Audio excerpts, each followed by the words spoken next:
C'est parti pour le lancement des examens d'entrée en 7e année session 2012 sur toute l'étendue du territoire national. Ils sont 572 698 candidats, dont 274 225 filles au niveau national qui doivent affronter les différentes épreuves au cours de cette année. Au collège et au lycée Donka, c'est la ministre des Affaires sociales et de la promotion féminine et de l'enfance qui a donné le coup d'envoi tout en exhortant les jeunes candidats à plus de sérieux et de concentration. Nantana Chérif Konaté a demandé les résultats et de très bons résultats à l'issue de cet examen. C'est un grand jour pour vous. J'espère que vous allez l'aborder avec beaucoup de sérénité et ne pas surtout avoir le trac. Il faut lire calmement votre sujet, le mettre dans votre tête avant de le traiter. J'espère de tout mon cœur on aura ici 100% de succès. Vous constituez l'avenir de ce pays-là. Si vous réussissez vos examens, peut-être qu'un jour, il y aura un président parmi vous ou un ministre ou un député de la République. Je compte absolument sur vous, donc j'attends les résultats et de très bons résultats. Bon courage à vous. Ici au collège Ndonka, l'effectif total est de 382, dont 185 filles qui affrontent l'épreuve de rédaction pour cette première journée. Pour cette jeune élève, les choses commencent plutôt bien car cet examen, elle compte le décrocher la tête haute. J'ai révisé, je pars à la station, on n'a pas de courant. Chaque jour, je me lève tôt le matin, je révise, j'apprends mes leçons. Je vais avoir mon examen. Selon le délégué du centre, le collège 1 de Donka, les dispositions ont été prises pour le bon déroulement des épreuves. Les épreuves ont bien démarré dans la mesure où nous avons reçu la délégation ministérielle qui a eu à ouvrir, n'est-ce pas, les premières enveloppes. En tout cas, pour un départ, ça s'annonce très bien. Pour les dispositions qui ont été prises, moi je pense que cela va de ça parce que pour un départ, les encadreurs, les enseignants, nous avons été mobilisés pour les rencontres que nous avons avec les autorités. Donc toutes les discussions de ce cadre-là ont été prises pour un bon déroulement des examens, tant au niveau des candidats qu'au niveau, n'est-ce pas, des surveillants. À rappeler que le slogan des examens de 2012 est tolérance zéro vers l'excellence, un slogan qui va peut-être redorer l'image du système éducatif guinéen s'il est appliqué à la lettre. Dans le cadre de la mise en œuvre du projet Espoir des jeunes agriculteurs de Guinée EJEG, initié par le ministère de la Jeunesse et de l'Emploi jeune, le président de la République a offert 25 motoculteurs et 75 tracteurs à l'AGETIP. La cérémonie de remise officielle a eu lieu ce jeudi à la Direction générale des garages du gouvernement. Pour les directeurs de l'AGETIP, toute la jeunesse agricole de Guinée nourrit un grand espoir en ce projet et attend de se voir accompagnée.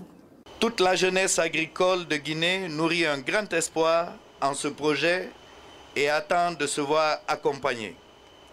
Nonobstant les efforts louables de son Excellence, Monsieur le Président de la République, il faut reconnaître que notre projet, qui aujourd'hui entre dans sa phase de mise en œuvre, a besoin davantage de ressources financières pour son aboutissement heureux. Les bénéficiaires se sont réjouis de cet acte avant de souhaiter d'avoir à temps l'accompagnement nécessaire tel que prévu par le projet Espoir des jeunes agriculteurs de Guinée. Cet acte nous motive à continuer notre action et nous permettra d'élargir nos périmètres agricoles, de créer des opportunités d'emploi, d'accroître nos rendements en vue d'atteindre l'autosuffisance alimentaire, qui sont des engagements chers à notre président de la République, chef de l'État, le professeur Alpha Condé. Pour sa part, le ministre de la Jeunesse et de l'Emploi jeune a exhorté les jeunes à prendre soin des équipements qu'ils viennent de bénéficier à travers ce projet Espoir des jeunes agriculteurs de Guinée.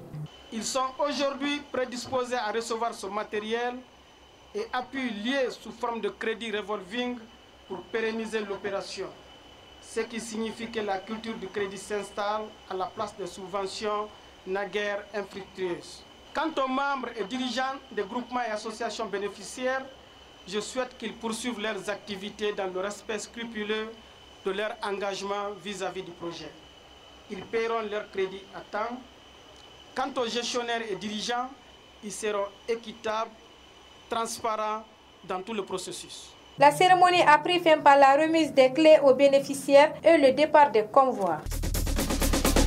Ouverture ce jeudi 7 juin à l'École nationale des postes et télécommunications de Kipé d'un séminaire sur l'entrepreneuriat, l'entretien d'embauche, les techniques de montage de CV et de lettres de motivation. C'est une initiative de l'ONG Cercle de Vision Commune créée en 2010. Durant 3 jours, les participants à ce séminaire vont être initiés à ces différentes techniques qui causent des difficultés à certains jeunes qui sont à la recherche de leur premier emploi. Nous sommes conscients aujourd'hui de l'enjeu que ça représente pour la jeunesse guinéenne, du moment où vous savez vraiment que le pays traverse une période assez spéciale. Et dans ce sens, je pense que la jeunesse également devrait prendre conscience à cela. Et ce changement d'attitude, c'est quoi? C'est d'abord qu'il faudrait que la jeunesse arrête de penser à ne rien faire et pour tout avoir. L'organisation de ces séminaires de 2 jours ou de 3 jours leur permettra au moins à court terme de renforcer leurs capacités. Donc s'ils veulent participer forcément au développement de ce pays, je pense qu'il faudrait qu'ils commencent déjà à avoir l'esprit d'initiative, l'esprit d'entreprise, dans la mesure où ça va commencer à pousser les jeunes à ne compter que sur eux-mêmes, à arrêter d'attendre l'État tout le temps pour dire que oui, j'attends mon premier emploi. Prenant la parole, la chargée aux relations extérieures de l'ONG Cercle de Vision Commune a mis un accent particulier sur l'organisation de ce séminaire. Nous sommes présents ici aujourd'hui pour notre première activité qui s'inscrit dans la réalisation d'un de nos objectifs spécifiques qui est la protection des droits de la femme et de l'enfant, donc la couche vulnérable. Nous sommes dit également qu'il fallait forcément que nous tenions cette première activité, c'est-à-dire après notre premier lancement qu'il y a eu à la Maison de la Presse, on s'était dit que ça allait être une grande importance si nous pouvions réunir là des filles auxquelles nous pourrions inclure quelque chose.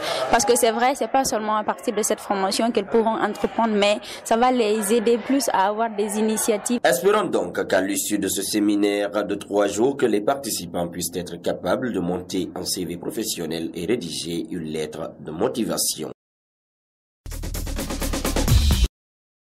Ces équipements informatiques et coupures de billets de banque en francs guinéens et devises sont le résultat d'une opération de démantèlement d'un réseau de contrefacteurs par l'escadron de la gendarmerie numéro 18 de Koza. L'officier de communication du haut commandement de la gendarmerie nationale revient sur le récit de cette arrestation opérée le 5 juin dernier. Mpamori Kondé, 69 ans, domicilié à Petit Simbaya, Kaba Magasuba, 34 ans, domicilié à Kipé, ont été interpellés avec les montants suivants: $2 500 US, 15 250 € et 12 millions de francs guinéens en faux billets, une machine de fabrication de fausses monnaies, un ordinateur, une imprimante. Je précise que leur complice, un Nigérian nommé Abyss, avec qui ils ont travaillé pendant plus de 2 ans, est en déplacement au Nigeria il y a 4 mois de cela.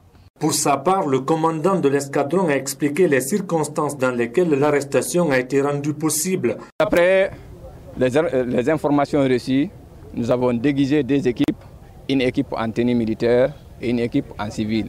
L'équipe en civil était dans une voiture banalisée, nous permettant d'observer et de procéder à l'interpellation. L'équipe en tenue dans la Jeep vient en appui.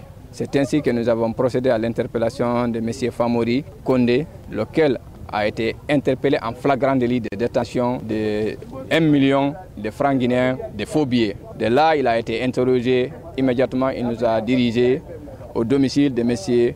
Kaba Magasuba, qui se trouve à Kipé. Arrivé à Kipé, on a envoyé une équipe en premier lieu pour constater les faits. On est arrivé, on a procédé à l'interpellation de M. Magasuba, lequel était dans sa chambre, et on a procédé à une perquisition. À l'issue de cette perquisition, nous avons saisi des milliers de dollars et de francs guinéens et d'euros en faux billets. A précisé que face à la presse, les 2 détenus ont reconnu les faits et ont dit avoir agi sous l'effet de l'ambition. Après sa brillante victoire ce dimanche 3 juin au National Stadium de Harare contre le Zimbabwe, le sélectionneur du Sidi national de Guinée, entouré de ses joueurs, a animé ce jeudi une conférence de presse. C'est la salle de conférence de la Fédération guinéenne de football qui a servi de cadre à cette rencontre. L'objectif de cette conférence avec les hommes de médias est de faire le point de la situation qui prévaut entre l'équipe et le département en charge des sports. Pour Ibrahima Traoré, attaquant du Sidi national de Guinée, la promesse que l'on a tenue n'a pas été respecté. Donc pour lui, il y a un dysfonctionnement. Mais si quelqu'un qui est délégué par le ministère de la Fédération s'engage et confirme qu'il y a 3 primes qui devraient être payées, et qu'on arrive et qu'on entend que non, il n'y a qu'une prime qui était prévue, ça veut dire qu'il y a un certain dysfonctionnement quelque part. C'est soit vouloir nous rendre heureux et finalement nous rendre malheureux en ne pas respectant ce qui est dit, ou alors c'est vrai et notre argent n'est pas donné. Ce que je trouve dommage, c'est qu'on a monté une belle génération, le coach il a monté une bonne équipe pour le futur comme on dit. Là on joue contre l'Égypte, la meilleure équipe du continent depuis 10 ans, et ce serait très très bête que des problèmes externes viennent ternir notre préparation. Pour sa part, le sélectionneur du Sili national de Guinée, Michel Dussuyer, a précisé que beaucoup de choses ont été faites, mais que des efforts restent aussi à fournir de part et d'autre. Si on veut la performance, il faut que tout le monde mette les joueurs dans les meilleures dispositions. Aujourd'hui, vous avez entendu parler le capitaine, comme moi. Ils ont parlé des conditions, ils ont parlé de leurs demandes par rapport aux primes de match. Si on ne vous promet pas quelque chose, vous n'y pensez même pas. Mais à partir du moment où on vous dit que vous allez avoir quelque chose, vous attendez après ça. Je pense qu'il est surtout important, c'est de ne pas avoir ce que je dirais la politique de l'autruche, quoi, en attendant que ça passe. Mais il faut régler les problèmes quand ils sont là. Le capitaine a parlé de responsabilité. Je pense qu'on est tous ensemble, on veut tous avancer. Tous. Tous les Guinéens sont derrière leur équipe. Ils veulent avoir voir leur équipe gagner. Donc, mettons-nous tous et conjuguons les énergies, quoi. Il faut préciser que les joueurs ont présenté un mémorandum dans lequel ils ont énuméré quelques recommandations portant sur la hausse de leurs primes de sélection, mais aussi la prise en charge de leurs conditions de voyage. Le ministre en charge du département des sports a animé un point de presse ce jeudi à son département. Objectif, donner des informations autour du 11 national à 72 heures de sa rencontre contre les pharaons d'Égypte. Dans sa communication, Aboubakar Titi Camara a tout d'abord félicité le Sili national de Guinée pour sa brillante victoire contre le Zimbabwe à Harare. Je commencerai plus de remercier le Sili national, les joueurs et le staff aussi. Parce que faire une victoire à l'extérieur, ce n'est pas donné à toutes les équipes. Je pense que c'est la seule équipe du continent africain qui a remporté une victoire à l'extérieur.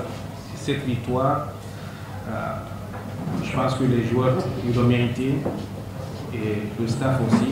Parlant des primes des joueurs, le ministre des Sports a précisé qu'elles ont été payées depuis Paris avant de préciser que les primes de victoire même ont été débloquées. Après avoir reçu les revendications des joueurs, le ministre Titi a précisé que cela sera discuté après le match. Il y a eu un arrêté qui a été signé en 2004. L'arrêté dit chaque fois quand l'équipe nationale se déplace en dehors de la Guinée, les joueurs et la délégation percevraient 1500 $. Et ça, ces 1500 $ qui représentent les indemnités des joueurs ont été réglés à Paris. Pour éviter tout problème, le département a pris l'engagement et nous avons honoré l'engagement en payant les primes d'indemnité aux joueurs. Poursuivant toujours sa communication, Aboubakar Titi Camara a aussi invité les joueurs, qu'en dépit de leurs revendications, de se concentrer sur le match contre les pharaons d'Égypte. Il faut préciser que les joueurs ont eux aussi animé une conférence de presse ce jeudi au siège de la Fédération guinéenne de football où ils ont rendu public un mémorandum dans lequel ils réclament des primes allant jusqu'à 4000 $ pour la sélection. En tout cas, le match contre les pharaons d'Égypte est prévu pour ce dimanche 10 juin et les joueurs du Sili sont toujours dans les préparatifs de cette grande rencontre.